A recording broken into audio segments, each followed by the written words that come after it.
Hey guys, Mitchell Gonzales, the Bearded Realtor here.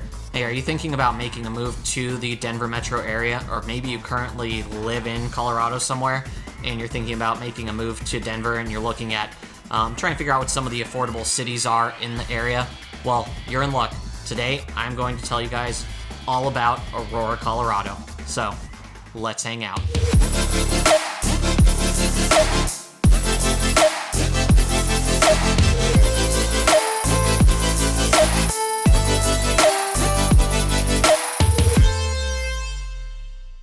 Alright, you guys, if you have checked out one of my videos before in the past, thanks for coming back. If you're seeing one of my videos for the very first time, make sure that you click the red subscribe button below, as I do post videos every single week all about living in and moving to the Denver metro area. Along with that, as much as I love making these videos, I love helping people find their dream homes even more. So you're going to see my phone number, my email come across the bottom. If you ever have any questions about real estate, make sure that you give me a call, shoot me a text, write me an email. I'm happy to answer any questions that you have about real estate and would love to help with any home buying or selling that you might need. So before I get started in this video, I'm going to give a full disclosure that there is a little 5-year-old running around this house somewhere. So there is a possibility that there might be a guest appearance at some point on this video. We'll see. If that happens, I will try my best to stay on topic and keep going. So, but if that does happen, you have been warned. So, let's talk about Aurora, Colorado. So, if you have not heard about Aurora, it is actually one of the largest cities in Colorado. It is third. There's almost, and I'm talking about population-wise, size-wise is also gigantic, but there's almost 400,000 people living in Aurora right now, which is just behind Denver and Colorado Springs. And so you might be watching this video and kind of asking yourself, well, why did Mitchell choose Aurora as one of the affordable cities? So kind of how I came up with my list, and I am doing a series on 7 different cities. If you haven't seen my video about the 7 affordable cities close to Denver, that video that I already posted, make sure that you check that video out. I'm going to be doing a 7-part series about the 7 cities that I picked out. Aurora is the first city that I am actually featuring, and obviously affordability is relative to everyone. It's different for one person than it might be for the other. So what I did is I kind of tried to use stats to figure that out, and did it by comparing it to Denver. So basically, the median home price in Denver as of February 2023 was right around $610,000 for the median home price on a single family home.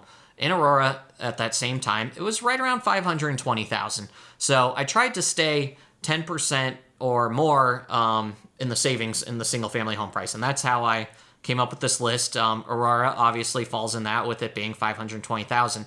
So along with that, just the cost of living in Aurora is going to be lower than it will be in like Denver or some of the surrounding cities. Typically, I mean, there's a relation to home pricing and then just affordability and, you know, just the cost of goods, food, things like that in the area. So cost of living is going to be a little bit lower. And so just to tell you guys about Aurora geographically, so on the map, you can kind of tell that Aurora is absolutely gigantic. And so really it's like, depending on what part of Aurora, if you're living on more the west side of Aurora, it's just east of downtown Denver. If you live on the west side, you can maybe get to Denver in 15, 20 minutes. Now, if you live on the east side, where you're basically in Bennett, it could obviously take 45 minutes, an hour, but the vast majority of the people that live in Aurora are more on the west side. So this makes it a very popular commuter city. A lot of people that work in Denver or some of the surrounding cities will choose Aurora to live in. And there's a lot of great things about Aurora that a lot of people, I mean, obviously 400,000 people live there. It's not just because of the affordability, it's because it's a great city. There's a lot of great things happening there. It's very outdoorsy. So I know a lot of people that are coming to Colorado, a lot of people relocate because of work and everything, but a lot of people fall in love with it because of how outdoorsy it is. And so Aurora has I think it's over 8,000 acres of open space. They have over 100 parks. So there's a ton of space to do outdoor activities. I mean, you're like an hour from the mountains, so that makes it easy to get there.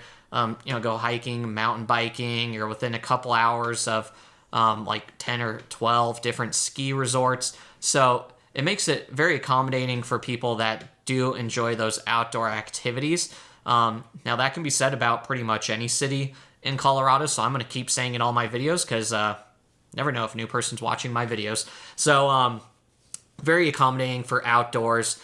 So I know I sometimes have people out of state contact me, and they ask about like just the healthcare in the area. That's a big thing for a lot of people, and Aurora has just a ton of hospitals in the area. So I mean, there's definitely not a shortage. Where there's a Children's Anschutz, there's a UC Health, there's a Skyridge, there's a new VA hospital. Well, I guess it's not super new. It's like 10 or so years old at this point, but it is just absolutely gigantic. That was a really big deal when they were building that, because it's one of the bigger VA hospitals in the area. So there's definitely not a shortage of healthcare options in Aurora, which is really big, especially if you need that close to you. So a lot of options there, a lot of housing options that are close to the hospitals and everything. So that's really great. Along with that, the schools are definitely some good schools there. The city of Aurora has been investing a lot of funds into upgrading their schools, really getting their test scores, graduation rates are definitely constantly increasing, which is really great. Along with that, there are parts of Aurora that are a part of the Cherry Creek school districts, which, if you're from the area, like any school that has the Cherry Creek school district designation, that's normally like a pretty big deal, and they're really sought after, normally really good schools. So that's always a good thing. And I mean, there's just a ton of different families that live in Aurora, a lot of diversity, which is great. So if that's what you're looking for, Aurora is definitely great. Along with that, there's a lot of really diverse restaurant options, which I think is really great. Like, Aurora is not one of those cities where you're going to go to and you want like that 5-star steak. That's Denver. But Aurora has a lot of great options. Like, I'm online all the time, and on Instagram, Facebook, and some really interesting looking restaurant pops up. I really like Asian food, Indian food, Mexican food, like those things, and they pop up on my Instagram, and more often than not, they are somewhere in Aurora. So I'm like, there's a lot of places that are on my list for Aurora to go try, just because their food looks so unique and delicious. And every time I've eaten at one of these restaurants, they're always really good. So if you like a wide variety of food options without breaking the bank, Aurora definitely has got you covered in that. So along with that, there's also the Stanley Marketplace, which is kind of on the west side of Aurora. It's pretty close to Stapleton as well. And what the Stanley Marketplace is it's a food hall. And so if you haven't heard of a food hall, I explain them as they're almost like a food court on steroids, like times 2. I maybe say times 10 or 100, because they're like way better than food courts. So basically, it's just like a large center that they make, and a lot of times there's a bar or two that's kind of in the middle where you can go get some awesome cocktails, and normally there's just a ton of different food options within the food hall. So I mean, you've got like 15, 20 different options. I believe the Stanley Marketplace has like 50 different places that are also like different breweries, wineries, but this is a great spot to go to if maybe you can't decide what you want, and just go to Stanley Marketplace, especially if you're in a family where you guys all have a different taste. Go there, everyone goes, gets their own dish, meet up, and I love them. I think they're great. There's always so many different food options, and it's normally top-notch chefs that are opening these. It's not like you're going to go there and get like a Panda Express at McDonald's. Like, trust me, I love Panda Express at McDonald's, but that's not why you go to these food halls. You go there for unique, fun tastes, good vibes, and just to hang out and have a good time.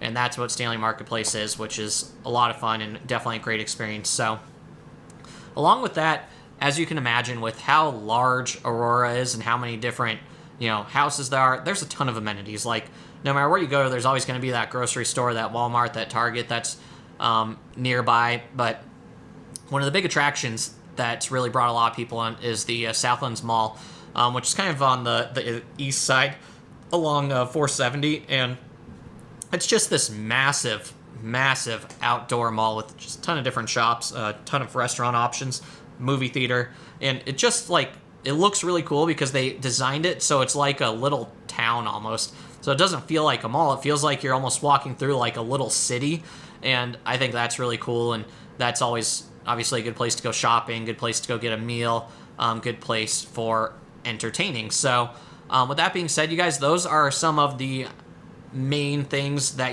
I think you need to know about Aurora, some main features about it, and some of the main reasons why I chose for it to be on my list of 7 affordable cities near Denver.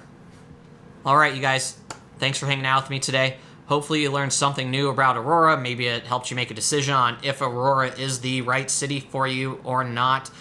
So if you haven't had a chance yet, make sure that you click that red subscribe button, as I do post weekly videos, and I'll be posting 6 more of these affordable cities near Denver videos. So make sure you subscribe and the little bell so you get a notification whenever I post. Along with that, if you have any questions about Aurora or just real estate in general, there's my contact info. Give me a call, shoot me a text, write me an email. I'm available 24/7 to answer any questions that you guys may have. So with that being said, you guys, thanks for hanging out with me today. The Bearded Realtor, signing off.